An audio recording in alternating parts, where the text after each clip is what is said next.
welcome back to our next webinar. Now, this is, I think, a really important webinar because what we are talking about is the men.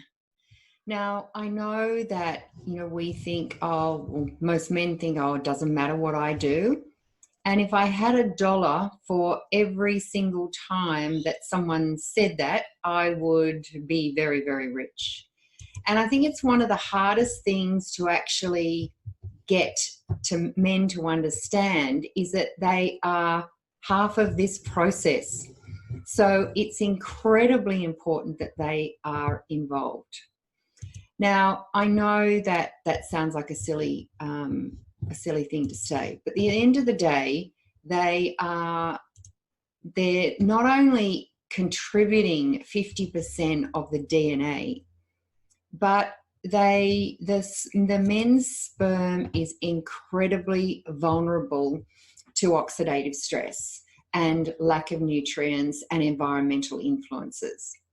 So we absolutely need to be making sure that the men in this relationship really understand where they sit and why it's so incredibly important. So what I want you to do is encourage your men to watch this video, because I've kept it short for that very reason, so they don't have to sit here and listen to 40 minutes of conversation, but they really need to understand the nuts and bolts of why it's so important for them to be involved in the fertility side of the relationship. So, just like women, men need prenatal support. They need great nutrition, they need good diet, lifestyle. They've got to make sure that stress levels, and this is one of the things with the men that I think we downplay a lot, is that the men are very stressed a lot of the time. They're juggling work lives, home lives, wives, kids, traveling, etc. So I think stress and lifestyle is incredibly important for them to address. And part of that also too is getting exercise. And one of the things I think we don't normally do is stress to men that it's just as important for them to take their supplements as it is for you and for your daughters or whatever. So if you have men out there, either husbands or sons that are thinking about fertility, then you must get them to understand that this is a really important issue. So we know MTHFR, we know by now that it is really important when it comes to folate. And folate essentially is the key nutrient that you need for great DNA. And you need really good levels of B12 to use that active folate, right? So that's that's our key message.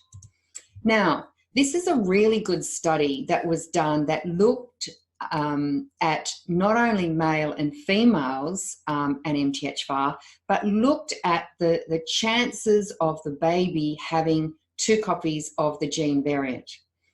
And what they basically showed was this: if dad has 1 copy and mum has 1 copy, then there's a 25% chance of the baby being homozygous. If mum has 1 copy but dad has 2 copies, then the chances of the baby being homozygous is doubled. It's 50%. And what this research study highlights is that it's not the parents that are the issue, it's the baby.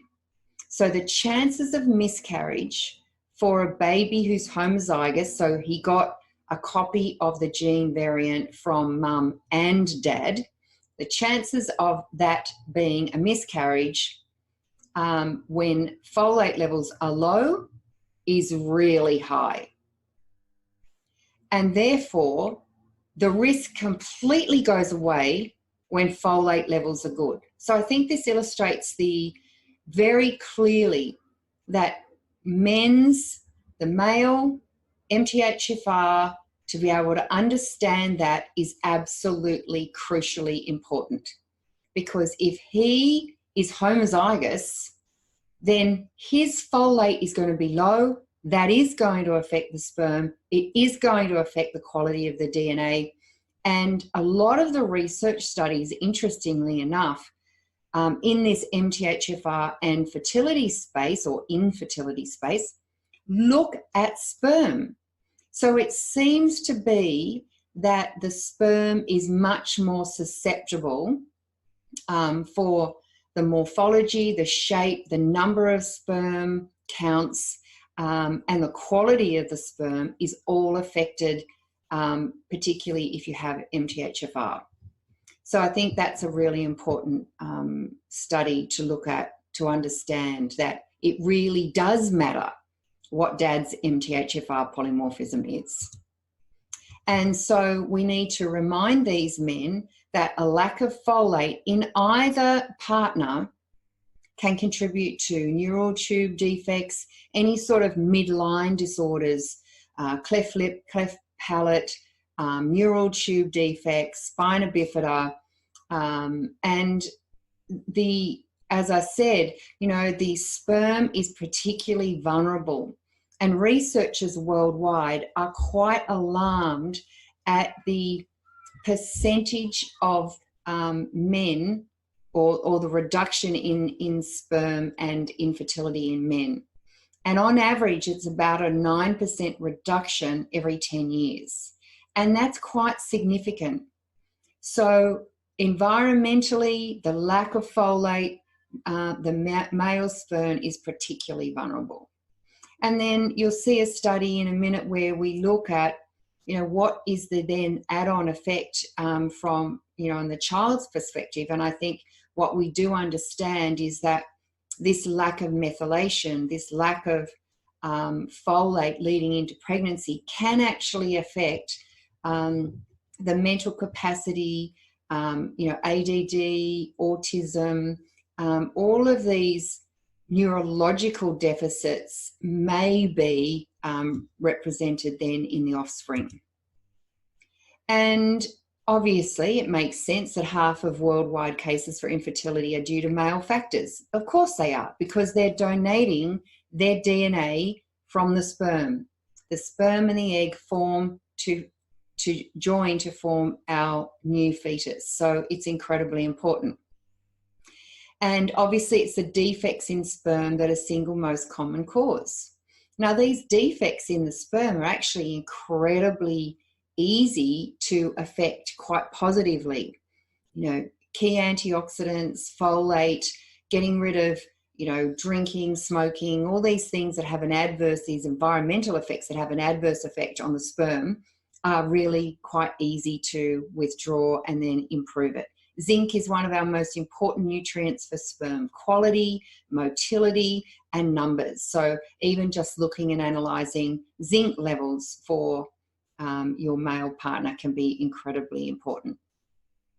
And so healthy DNA and DNA methylation, absolutely important for creation of sperm. And here we see our folate pathway.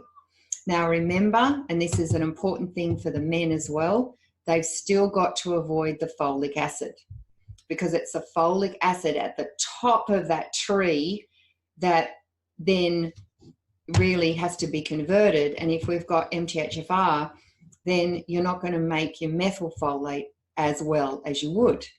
So avoiding foods high in folic acid is just going to be as important for men as it is for women. And so we need to get the guys to understand, like you do now, that we can't change the genes we have, but gee, we can change the way they act. And it's these epigenetic marks and environmental influences that change the way these genes act. So we have to look at our environment. I have a fertility patient at the moment who's doing everything and has done everything she can possibly do to fall pregnant. But her husband is still drinking, you know, 8 glasses of alcohol a day and smoking, and he's a mechanic. Like, it's not going to happen, guys, if the male partner is not doing what he needs to do. So it's incredibly important. I can't stress it enough. And we saw before that a whole lot of things can affect methylation. Drugs, just being older, what we eat, what we drink, stress. And that stress can also be physical stress. You know, guys love to go to the gym and flog it out and run, you know, and do triathlons and all of these things, but not in the fertility time. Really in that fertility time when you're trying to optimize sperm, you do not want to be doing, you know, exercise that's pushing you to the limit. And heavy metals and chemicals, we know. So even thinking about the workplace environment, you know, is he a painter or a builder or a mechanic? And is he exposed to a lot of toxins in the work environment? And just also really remembering that men are very vulnerable to estrogens in the environment, just like women. In fact, more so, I think, because it does influence their testosterone and some of their other hormones. So don't let them drink out of plastic bottles. Definitely don't let them heat up food in a microwave in plastic.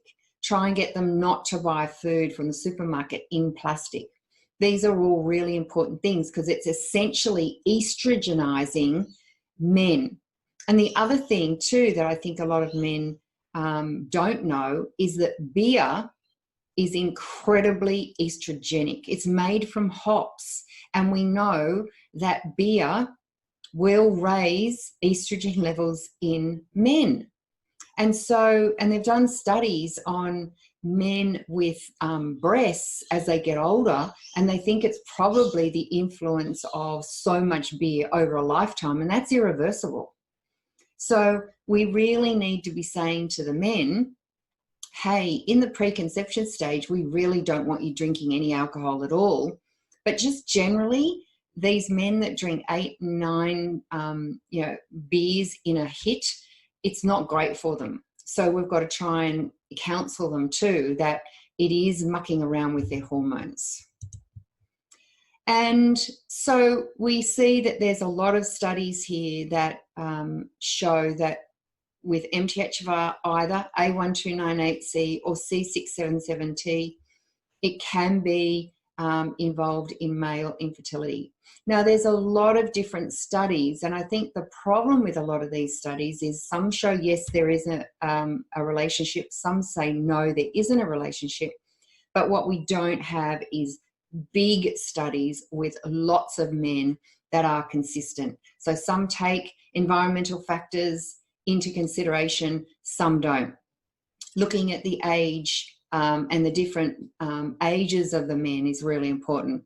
And one of the things I'm doing at the moment is an honours degree looking at the effect of MTHFR on infertility. And predominantly the studies that are there are on men and the effect that this particular gene has on sperm quality. So there's no question that there is a relationship. It's just that a lot of these studies are conflicting. Some say yes, some say no. But I think while there's a band of studies that's saying yes, there is, and it's quite significant, we need to be looking at that. And here's some more studies, that show that they're linked with infertility and a lack of sperm production, and really importantly, in the quality of the DNA that's in that sperm. High homocysteine, in the past, it's been linked with issues with cardiovascular, but also there is some studies that show that it can also be related to quality of sperm and quality of egg. And these are the original studies that looked at MTHFR and said, well, okay, what is it about MTHFR? And they all assumed at the time it was because of the elevation in homocysteine that you get from a lot of people with the C677T variant. But it's not always the case, because a lot of these studies are looking at A1298C, and that has no effect on homocysteine levels. So we're actually seeing more likely that it is this overall effect on the methylation of DNA that is actually causing the infertility. And so I think this is probably the best thing that you can print out and show the men, because the instant the egg and the sperm combine, an irreversible genetic code is formed for the future development of that baby. And so the genetic programming instructs sperm and ovum to multiply, divide, differentiate into all the organs. But if you don't have sufficient quality of DNA, then that process is not going to happen. And they've actually linked miscarriages with the sperm issues. So don't always assume that a miscarriage is because the woman couldn't hold it or there was a problem with the egg. No, a lot of the time what they're telling us is it's because of the quality of the sperm. And as we said before, lots of things that affect it. So even being overweight can affect our methylation capacity. And as we said, smoking, alcohol, stress, toxins, these are all incredibly important things. And this particular study was great because the standard protocol, as we said in one of the other webinars, the standard protocol for high-risk pregnancies, so those people that do have multiple miscarriages or failed IVFs, they put, and they know that they've got the MTHFR polymorphism, they put them on 5 milligrams of folic acid. And what this study showed is, well, really, contrary to what they thought, this actually caused a loss of methylation across the sperm epigenome. And so that's not great, because they thought that it would actually increase methylation. But it shows that folic acid, and a lot of these old tests have been done on folic acid, it may not necessarily be the right thing for people with MTHFR polymorphisms. And certainly in my clinic, I can tell you that I use quite high doses of methylfolate. So you bypass the MTHFR gene. So you can use those higher doses, and it basically takes us away from having to use folic acid. And basically they said that, well, in this particular study, they used 10 times the dose of folic acid that you would normally use. And that's the standard protocol. So that's a problem.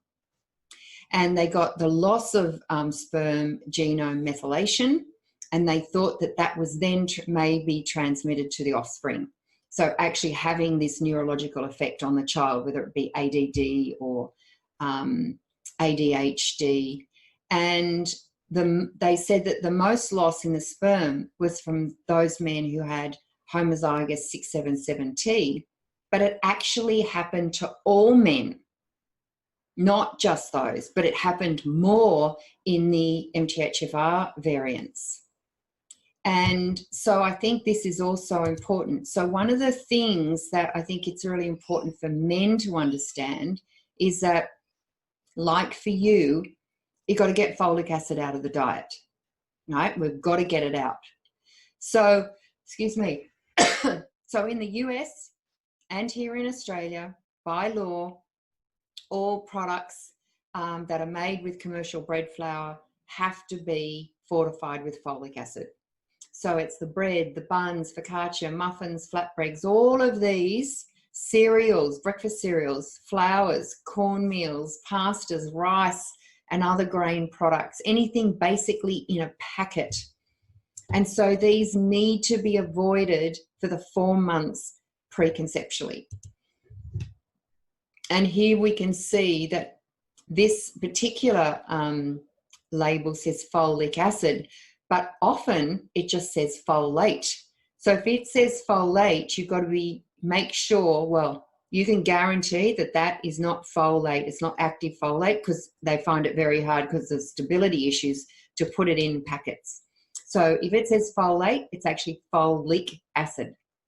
So men have to avoid this as well, because it's actually inhibiting, in a way, our folate pathway, and we want to be using the active folate. And obviously the things that aren't fortified is our leafy greens and, you know, all of these things that are incredibly important. All our leafy greens, they're beautiful. I love that shot. So nice because it just gives you that vibrancy. Whereas, you know, you've got to look at the labels for everything. And as a general rule, not always in the US, but here in Australia, if they put it in, it's got to be on the label.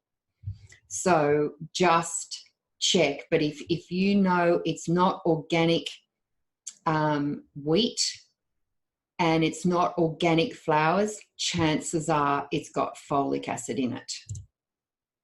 So what are we asking the men to do? So no alcohol for 12 weeks leading up to trying. And I know a lot of people are just going to groan and go, you've got to be kidding. But it is so, so important because alcohol depletes our folate levels. Now, let's say they want to have one glass of wine on a Saturday or a Friday night. There's nothing too much wrong with that. But essentially, we do want to be, I'd say maximum 2 glasses a week, really.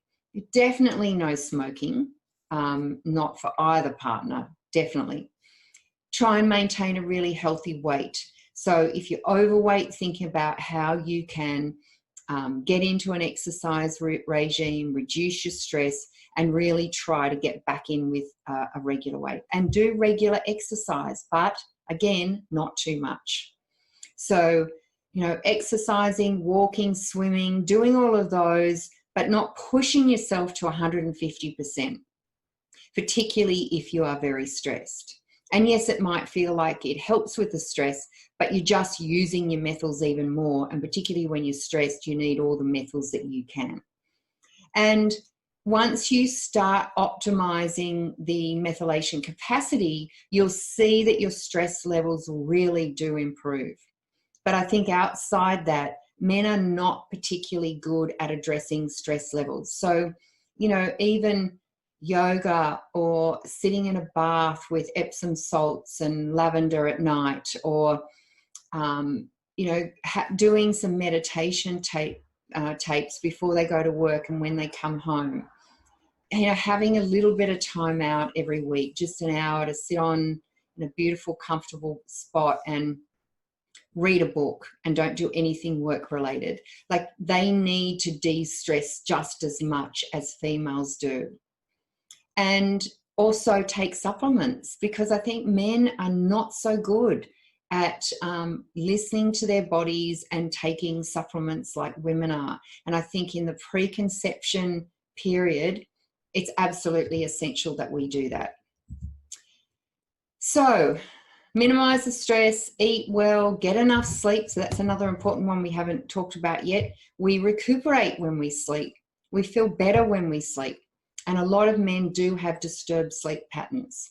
So we really have to get the sleep under control so that you wake up and you feel really refreshed, and help to keep that home environment clean. So definitely don't start renovating when you're trying to fall pregnant or when you are pregnant. All the renovations should be done before, or preferably well after, because you don't want infants exposed to paint fumes and things like that either. And really importantly, I think it's key for men and women to support each other. You know, often the women will come home from seeing me, and then they'll say, oh, my husband just won't do any of the stuff that you've suggested. So I make sure he comes into the second appointment and really sit him down and say, hey, you've got to be part of this. So I think it's really key that you support each other. Men have to think about stress levels. They have to think about that healthy sperm and know that everything that they do will make the baby's DNA better. And sometimes we can't ask them to go to 100% of what we would like, but if they can get to 70 or 80%, that's a huge improvement. So, and they may not do it straight away, and that's why we need to give them more time. So I think, and we've got the Facebook group. So we've got MTHR Fertility Facebook group. So join that. We also have great resources for you. If you would like to see if you have the MTHFR gene test, go onto our site, mthfrfertility.com/test, and that will give you your DNA test to check your MTHFR gene. Really key. And so there it is, mthfrfertility.com/test. Preconception care, definitely think about taking a good prenatal. Our prenatal has only got methylfolate in it. It is unisex, so you only need the one for the two of you, which is great. And have a look at our sites. We do have a fertility program that you can join if you're that way inclined, that goes through all of this stuff in more detail and supports you and helps you along your way. So I hope you enjoyed that. Look forward to seeing you in the next presentation, and take care. Bye for now.